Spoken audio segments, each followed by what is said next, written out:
Hello, in front of me I've got Jedi Survivor.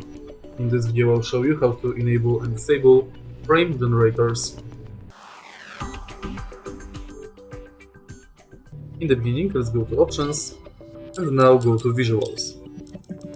Scroll down, and here you can enable AMD FidelityFX Super Resolution 2, and select between Ultra Performance, Performance, Balanced, Quality, or Disabled. Unfortunately, this game does not support FidelityFX Super Resolution 3 yet. Next, you can adjust NVIDIA DLSS free upscaler and NVIDIA frame generation. If you find this video helpful, please like, comment and subscribe.